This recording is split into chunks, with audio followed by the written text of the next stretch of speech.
Masayang araw, mga ka-PL. Marami na naman po tayo pag-uusapan, mga kababayan. Unahin ko po, itong video, interview po ito, mga kababayan, kay Mayor Magalong. Pero, naintriga po yung ating mga kababayan. Kasi, doon sa interview ni Mayor Magalong, mga kababayan, napansin po ng ating mga kababayan na mahilig magmatsyag sa palipaligid, mapagbantay, etong si Kumar. Nako, ano kayang koneksyon ni Kumar kay Mayor Magalong, mga kababayan? Nagtatanong lang naman tayo, hindi ho tayo nagpaparatang, pero kayo na mga nakakakilala ho kay Kumar, malamang sa malamang kilala nyo na itong mamang ito kung kaninong tao ito, mga kababayan. Kaya po na-intriga yung ating mga kababayan. Teka, bakit nandyan si Kumar? Bakit kasama ni Magalong? Ano ang meron? Ito po ang video, panoorin po natin, mga kababayan. At basahin ko lang po muna itong caption na nagmula po sa News Watch Plus Philippines, mga kababayan, bilang patunay po na na-interview si Magalong at inilathala po ito ng binanggit ko po kanina na Facebook page. At ang isusunod po natin pag-uusapan, mga kababayan, si Tito Soto, di bagay kauupo niya pa lang, sa pagka-Senate President, ba nanganganib tong mama na ito, mga kababayan? Mukhang makokop yata itong mama na ito. Sa madaling salita, mapapalitan ng maaga. Ito na po, basahin natin itong caption doon sa video ni Mayor Magalong. Okay? Magalong, tags, Saldico, and flood control mess. Bagamat maganda, mga kababayan, ang ginagawa ngayon ni Magalong kasi galit din siya sa mga korap. Di ba? Wala tayong question dyan. Kaparehas niya tayo, mga kababayan, galit sa mga korap, sa mga magnanakaw. Kaya nga ito na kaliwa kanan, sunod-sunod ang mga schedule sa mga rally tungkol sa malalang korupsyon na nangyayari sa ating bansa. Ito tuloy ko lang. Patunay lang naman ito. Watch. Baguio City Mayor Benjamin Magalong says former House Appropriation Panel Chairman Saldico was part of a highly organized syndicate in the flood control mess. Yes, alam na namin yan. In a media forum, he says the party list lawmaker would not have act on his own. Sa madaling salita, kaya ginagawa ito ni Saldico, maaaring mayroong nag-uutos sa kanya. Di ho ba? Magalong did not respond when followed up if he pertained to House Speaker Martin Romualdez. Yun lang. Yun lang, mga kababayan. Ngayon, eto na po, mga kababayan, ang video. Panoorin po natin at wala akong pakialam sa mga sinasabi ni Magalong dahil yung sinasabi niya, kaparehas din naman natin, galit tayo sa mga magnanakaw, sa mga korap, nagugustuhan natin yan. Pero eto nga, naintriga nga yung ating mga kababayan Ito patunay na magkasama yung dalawa, mga kababayan.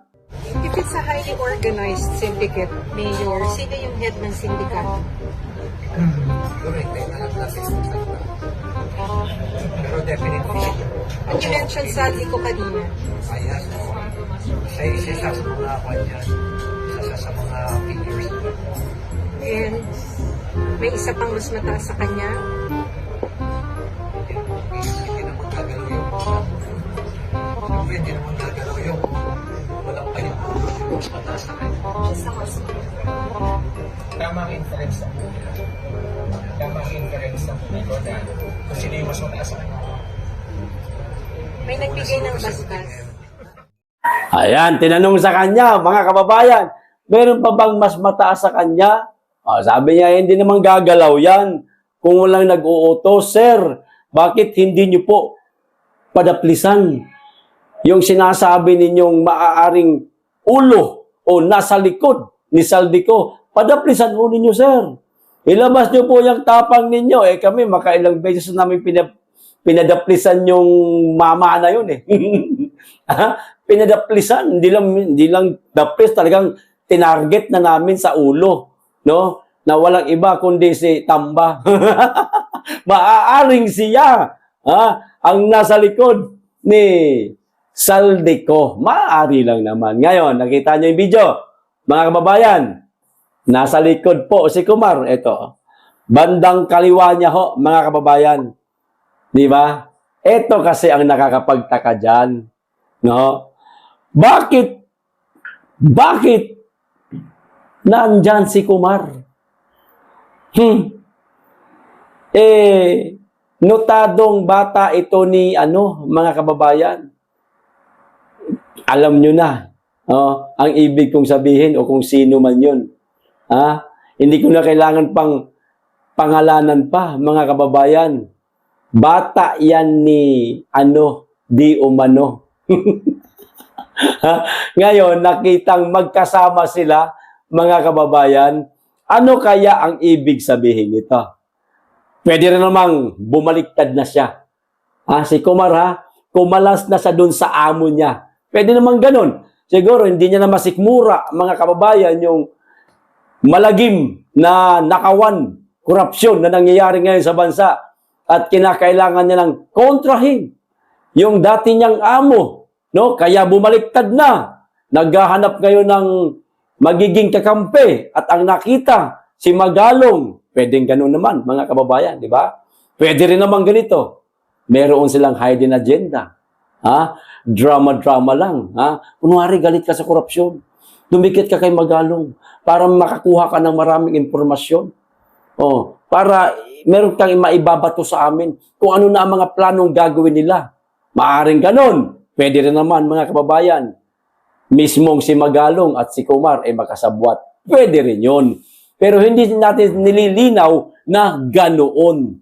Kaya nga napatanong yung ating mga kababayan, ano ang koneksyon nitong dalawang ito? Ano ang relasyon nitong dalawang ito? Hindi kayo magjowa. May tsura. Sagwa, Joke lang naman, mga joke lang naman yun. Kayong mga mahilig o mga malilikot ang imahinasyon. Ayan. Katulad ni PL, malikot din. Sobrang likot talaga ng imahinasyon ko. Kayo na po ang humusga, mga kababayan. Kung anong meron sila ngayon na mga galawan. Marami pong hindi nakapansin itong video ito. Kasi masyado pong nakatutok kay Mayor Magalong. At sa mga sinasabi niyang angkop din naman sa mga hinanaing natin. Kahit ako, inaamin ko, nung mapanood ko itong video na ito mula nung ibinigay sa akin, maraming salamat nga pala sa nagbigay na si, pangalan nito, hirap kasi ng pangalan nito eh. Si Zuti Bards. Ayan Maraming salamat. Nung makita ko ito, mga kababayan, hindi ko kaagad napansin si Kumar. Sabi ko, si Kumar ba talaga ito? Tinitigan ko maigi. Aba siya nga, mga kababayan. Nako, parang naglalaro ang daga, mga kababayan na hindi po nalalaman ng pusa o baka naman kasabwat yung pusa sa paglalaro ng mga daga. Ano ho sa palagay ninyo, mga kababayan? Kayong mga malilikot ang imahinasyon at higit sa lahat, mga marites sa politika, parang si PL. Kayo na po ang humusga, mga kababayan. Okay? Isunod na po natin itong maaaring kahihinatnan ni Senator, Senate President Tito Soto, mga kababayan. Ang sabi dito, kudita uli. Alak ko! Nakudita si Cheese. Baka makudita din itong si Tito Soto, mga kababayan. Kaya Tito Soto, relax lang, sir. Ha? Huwag mo masyadong dibdibin yung pagiging Senate President mo. Huwag kang masyadong mag-angas-angasan sa Senado. Okay? Tandaan mo, anumang oras, yung mga bumoto sa'yo, pwedeng bumaliktad yan. Pag nakita nilang tumaas na ang hangin mo sa ulo, pwede kang palitan, makukodita ka. O eto, sabi mga kababayan, kudita uli. Ayan. Lacson kay Soto. Baka naman, baka ikaw naman yung kinukup na kupo. Yan ang sabi ni Lacson kay Soto. Adre, baka ikaw naman ang kinukup. Masyadong maangas, masyadong mayabang. Matapos maupo bilang bagong Senate President, si Tito Soto, pinaalalahanan siya ni Senator Ping Lacson na huwag maliitin ang siyam na senador na minority bloc, mga kababayan, itong tinatawag na Duterte bloc. Bagamat siyam lang sila, pero malakas na puwersa yan, magagaling, matatalino mga yan, kaya wag mong mamaliitin kasi naramdaman siguro nitong si Lacson na minamaliit ni Senator Soto itong siyam na minority bloc. Dahil ba ikaw na ang Senate President, ganyan ka na lang kung makapangmaliit sa kapwa mo senador. Tandaan mo, sir, inihalal ka lang at yung pagkakahalal sa'yo dyan, biglaan pa yan, ni hindi nga alam ng mga Duterte bloc na napalitan na si Cheese. Si Cheese, oo, natutunugan niya na. Kasi dahil sa mga ipinapakita niya nung mga nakaraan sa hearing, sa pagdinig, sa article of impeachment ni BP Sara, kaya niya natunugan. No? Ikaw, sir, kailan mo matutunugan na kinukop ka na? Malay natin, baka ngayon sinisimulan na. Naku po.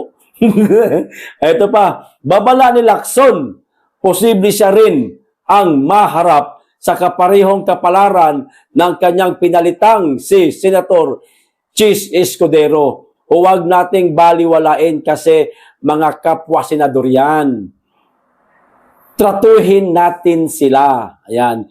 Ikaw kasi, you are the Senate President of the entire Senate of all the 23 other senator. Dagdag pa ni Lacson, manipis lamang ang lamang ng majority bloc sa 15 laban sa siyam, kaya't delikado kung mabansagan silang nagbabaliwala ng minority. Pero ito pa, yung isa, winawarning, manipis yung 15 against siyam na boto. Baka bukas, makalawa, ikaw naman yung kinukup. Yan, Senator Soto. Sir, pwedeng mangyari yan. Meron po 90%.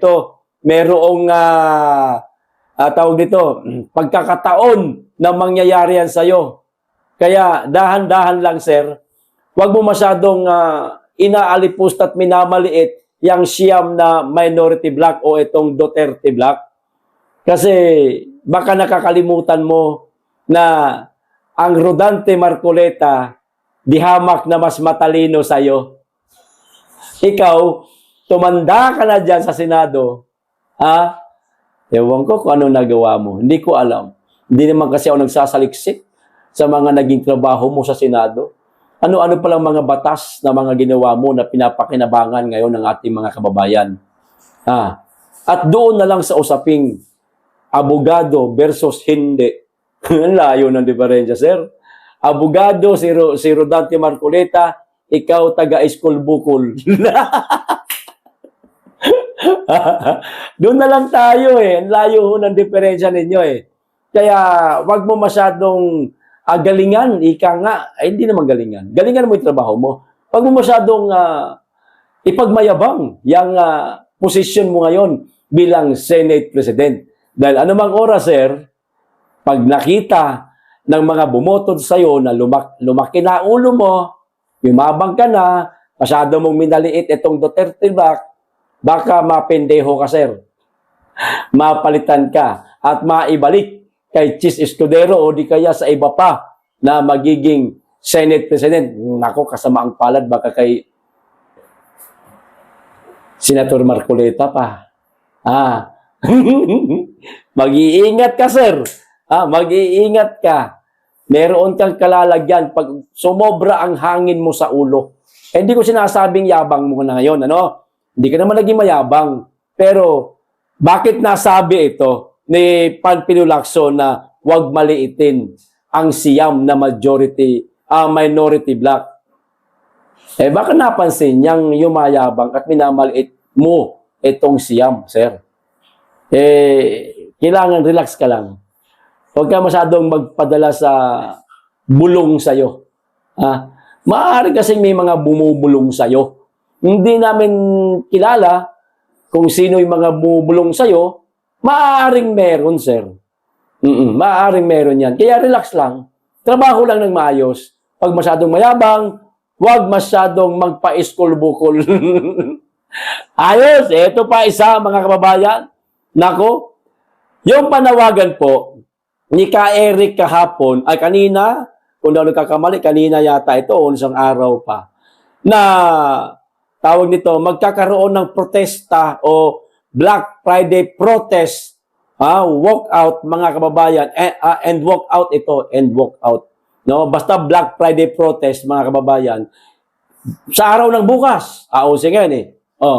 12, yan. Suportado po ng UP Diliman. Ng isang chancellor, mga kababayan, na si Edgardo Vistan. Nako, dadayuhin o dudumugin ito bukas. Siguradong maraming tao bukas sa rallying gagawin ni Ka Eric, mga kababayan. Etong Black Friday protest. Ito ho, patunay.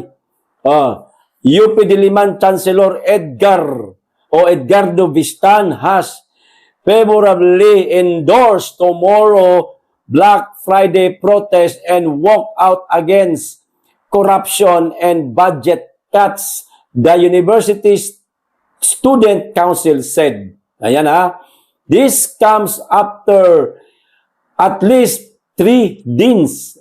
May dadalo pala itong mga deans. Particularly from the College of Art and Letters, Science and Media and Communication have similarly issued endorsement from walkout in their local colleges. Student will walk out tomorrow. Kita nyo na. Pati mga estudyante. Student will walk out tomorrow in protest of stalled infrastructure, beginning with local action in Liamas Hall, Abelardo Hall, and the main library at 10 a.m. They will later converge at the Faculty Center for the university-wide action at 11 a.m. Ito na ang sinasabi ko, mga kababayan. Kaunting hiling ko lang sa ating lahat, pare-parehas po tayo ng sinisigaw ngayon. Etong malalang korupsyon na maipatigil na. Kaunting hiling lang po, mga kababayan ko. Para po ito sa ating inang bayan. Para po sa kaban ng bayan. Para na rin po sa mga susunod na salinlahi na susunod sa atin. Mga kababayan ko, maaari po bang humiling sa inyo? Hindi po ako kilalang tao, hindi po abogado, pero nagmamahal po ako sa bayan ng totoo. Pwede bang iisang tabi po muna natin ang kulay ng politika? Okay? Kung kayo ay makadilaw, supporter kayo ng mga Aquino. Kung kayo ay mahilig sa gatong kulay, makapink, supporter kayo ni Leni Robredo na ngayon pumapangalawa na front runner sa pagka-presidente sa 2028 pero medyo malayo yung agwat. Kaysa naman sa kay Tambaluslos na negative po mga ha? 0.1 kaya naghahanap na lang ng magiging manog niya sa 2028. Ngayon, kung kayo naman ay makaberde, no, mahilig sa berde, ibig sabihin, maka Duterte. Pwede ba? Wag po muna nating bitbitin yung mga kulay na yan. Pag po na nating ipagsigawan na pauwiin si Tatay Digong, wag po muna nating unahin yan. Meron nang tumatrabaho niyan at nariyan na po si Atty. Kopman. Magtiwala na lang po tayo sa kanya. At nariyan naman yung mga mahal niya sa buhay. Nasa dahig naman lagi. Lagi naman nadadalaw yung ating tatay. Kasi po mababahiran po ng pamumulitika ang gagawin po nating pagprotesta dito sa napakalalang korupsyon. Iisang tabi po muna natin yung kulay politika. Walang DDS, walang dilawan, walang kakamping. Sana sa mga protestang gagawin po natin. Focus po tayo mga kababayan sa isang direksyon lang. Alin? Ang maipatigil ang malalang korupsyon sa ating bansa. Yan lang, para maiwasan po natin mga kababayan ang pagtatalo-talo. Paano kung dumagsa yung tatlong grupo na yan sa isang lugar? At kanya-kanyang sigaw, mag-aaway po tayo. Mawawala po tayo sa focus na hinahangad nating mapatigil ang korupsyon. Isang sigaw lang po muna natin, mga kababayan, ipatigil po muna ang korupsyon. Kalampagin natin ang gobyerno na sana pangunahan nila na maipatigil itong napakalalang korupsyon na. Iwasan po muna natin magbanggit ng mga politikong sinusuportahan natin para hindi po ma-offend itong katabi natin. At higit sa lahat, maiwasan po ang rambulan. Ganon din sana yung mga kakamping, yung mga dilawan, ganon din sana sila. Iwas muna sa pagbanggit sa kanilang mga minamahal na mga sinusuportahan para maiwasan ang pagtatalo-talo at mauwi sa tayo na mismo ang mag-aaway-away dyan, nawala natin sa focus natin. Yan lang naman ang konting hiling ko mga sir. Pagkatapos niyan, pagkatapos itong problema na ito, tungkol sa napakalalang korupsyon sa ating bansa, hala sige, balik tayo sa dati. Magbulyawan tayo sa social media, magmurahan tayo sa social media, no? Kasi pagsuporta yan sa mga kandidatong minamahal natin, sinusuportahan natin. Kung sinisiraan nyo si ganito, gaganti si ganyan. Kung sinisiraan si Yan, gaganti si ganito. Ganun yan Pero, ang importante, tapos na ang problema sa korupsyon. Yun, magkaisa tayo sa mga bagay na yan, mga kababayan, na patapos na ang tungkol sa korupsyon na ito. At bukas nga, ayan na, nagsalita na ang chancellor ng UP Diliman at makikilahok sila sa Black Friday protest na gagawin ni Eric Celis. At marami-rami ito. Hindi natin alam kung hanggang ilang araw sila aabutin. Pero kung di ako nagkakamali, meron pang mas malaki, mga kababayan, sa 21. DDS ka man, dilawan ka man, kakamping ka man, daluhan po natin ang petsa 21. Wala muna tayong politika na babanggitin, kundi ipatigil muna ang korupsyon. Yun lang po. Kaunting kahilingan lang po ng isang simpleng tao, hindi sikat, hindi abogado, pero malaki ang puso para sa bayan. Ayos! Maraming salamat po mga kababayan. Meron pang isa, nako po. Maniniwala kayo dito mga kababayan sa mura ni Bongbong Marcos. Napamura daw siya mga kababayan Sa kauna-unahang pagkakataon nagmura. Si Mr. President, mga kababayan. Ito, lintik na mga yan. May sabi, si Bongbong Marcos. Napamura umano si President Bongbong Marcos nang makita ang limpak-limpak na pera sa mesa na paghahati-hatian umano sa flood control projects ayon kay Interior Secretary John Vic Remulla sa panayam sa kanya ni Cheryl Cusim sa The Long Take ng One News, mga kababayan. Sino may sabi? Si John Vic Remulla. Napamura daw sino? Si Bongbong Marcos. Narinig ba natin yung mura niya? Hindi. Ang tanong, totoo kaya talaga na napamura o baka si John Vic lang ang napamura? Ano sa palagay, sa palagay ninyo, mga kababayan? O di kaya naman, baka napamura. Lintik na mga yan. Bakit ang dami yan? Bakit daw kasali dyan? Bakit di nyo ako tinaryahan? Bakit di nyo ako tinirhan? Kayo-kayo lang, lintik na yung mga yan. O yan. Parang ganon. Joke man lang yon, mga kababayan. Pero yun nga sabi, napamura daw si Bongbong Marcos. Bakit sa mga interview, ngingisi-ngisi lang itong mama na ito? Ngingiti-ngiti lang ba? Tatawa-tawa lang. Tapos, umiiyak daw. Sabi nung nag-interview sa kanya, nagluluha po yung mata nyo. Nagulat siya. Ha? Nagluluha ba? Oo, kasi hindi ko na maatim yung mga ginagawa nila sa taong bayan. Masyado nang nahihirapan dahil sa ginagawa nilang pagnanakaw. Ble! Hindi nga. Pumirma ka rin, sir. Pumirma ka rin po. Kaya, meron silang pinaghahati-hatian. Nung makita ho ninyo, yung proposed budget na yan, sir, na para sa inyo questionable, sana, bineto ho ninyo. Dapat kasi, sir, hindi ho kayo absent-minded. Dapat binabasa nyo pong maigi lahat ng mga pinipirmahan ninyo. Binubusisi nyo po sana.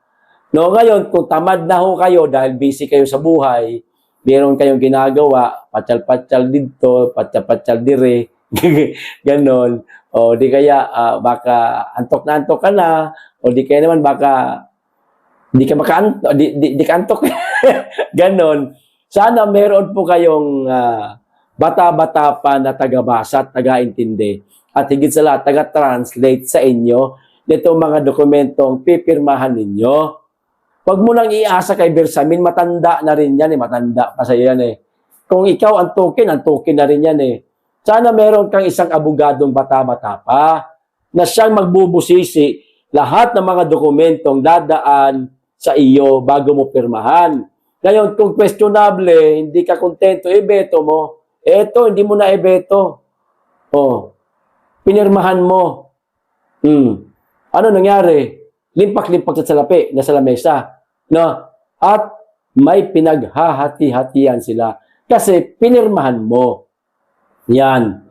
Kaya, ang sigaw tuloy ngayon ng ating mga kababayan, nako, delikado. Mukhang mapapasama kayata, sir. Nako po, delikado. Huwag naman sanang mangyari ang nangyari sa Indonesia dito sa ating bansa. Magdasal ho tayo na huwag masyadong uminit ang ulo ng ating mga kababayan. Mahirap na. Baka humantong sa sunugan ng mga gusali. Huwag naman sanang mangyari na magaya ang Pilipinas sa Nepal at sa Indonesia. At sa iba pang bansa ngayon na nagkakaroon na rin ng mga kilos protesta dahil sa napakalalang korupsyon sa kanilang bansa. Mga kababayan ko, ito na po ang tamang pagkakataon. Huwag na po natin itong palagpasin. Pag napalagpas po natin ito, mahihirapan na naman po tayong makahanap ng panibagong pagkakataon pa para magkilos protesta ulit tayo. Ito na po ang pagkakataon na lumabas tayo sa kalsada, mag-ingay tayo, kalampagin natin ang gobyerno ni Marcos na panagutin niya, ikulong niya yung pinsan, yung mga taong magnanakaw, na nanamantala sa kaban ng bayan. Parusahan niya At pag ginawa mo yan, Mr. President, pinangunahan mo ang pagpapakulong, pagtugis dito sa pinsan na naman. Mga kawatan, sorry po, pinsan ako ng pinsan eh. Sa mga kawatan, baka matuwa ho sa'yo mga tao. At sasaluduhan ho kayo. Dahil nagkaroon po kayo ng tapang na maipakulong mo yung iyong pinsan na naman. Mga kawatan nga, mga kawatan. Ayan, sa kaban ng bayan. Okay, hanggang dito lang po. Maraming salamat. Mag-iingat kayo lagi. At higit sa lahat, mahalin natin ang Pilipinas.